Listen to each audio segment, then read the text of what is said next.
দোয়ার কোনো হাদিয়া হয় না। হাদিয়া আলাদা জিনিস, দোয়া আলাদা জিনিস। এই ভুল আমরা অনেকেই করি। হুজুর দোয়া করেন, সাথে একটা নোট ধরায় দিব আপনাকে। হাদিয়া দেওয়ারও নিয়ম জানে না, দোয়া চাওয়ার নিয়ম জানে না। দোয়া চাওয়ার নিয়ম কি?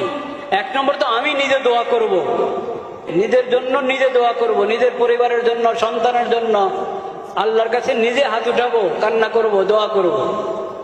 এক নম্বরে নিজের দোয়া, এবং দোয়া অনুযায়ী নিজের জিন্দেগি পরিচালনা। মুসিবতে পড়লাম, হাত উঠে দোয়া করলাম, কিন্তু আল্লাহর বিধান মানি না। আল্লাহ তো দোয়ার বিধান দেওয়ার সময় বলেছেন, ওয়াইদা সাআলাকা ইবাদি আন্নী ফাইন্নী করিব উজিবু দাওয়াতাদ দাঈ ইযা দাআন ফালিয়াস্তাজিবু লি ওয়ালিয়ুমিনু বি লাআল্লাহুম ইয়ারশুদুন। আমি তোমাদের দোয়া সাড়া দিব, তোমাদের দোয়া কবুল করব, তোমরাও আমার ডাকে সাড়া দাও।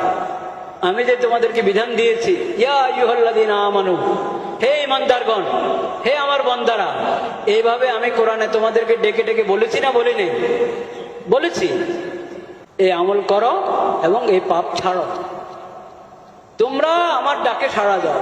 আমরাই খালি আল্লাহকে দোয়া করব আর আল্লাহ আমাদের দোয়া শুনতে থাকবেন।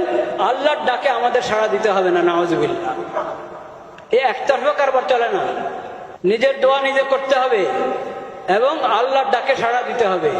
3 নম্বরে হলো আপনি কারো কাছে দোয়া চাবেন, হুজুর আমার জন্য একটু দোয়া করেন, ভাই আমার জন্য একটু দোয়া করেন। আমাদের নবীজি সাল্লাল্লাহু আলাইহি ওয়াসাল্লাম দোয়া চেয়েছেন। ওমর রাদিয়াল্লাহু তাআলা উমরা যাচ্ছিলেন, সেই ঘটনা নবী সাল্লাল্লাহু আলাইহি ওয়াসাল্লাম বলেছেন, আমাকে তোমার দোয়া আমাকে স্মরণ রাখবে।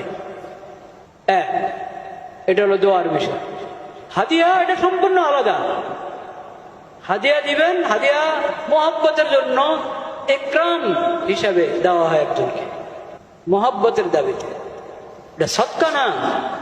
সদকার হাদিয়া এক জিনিস না, সদকা আলাদা, হাদিয়া আলাদা।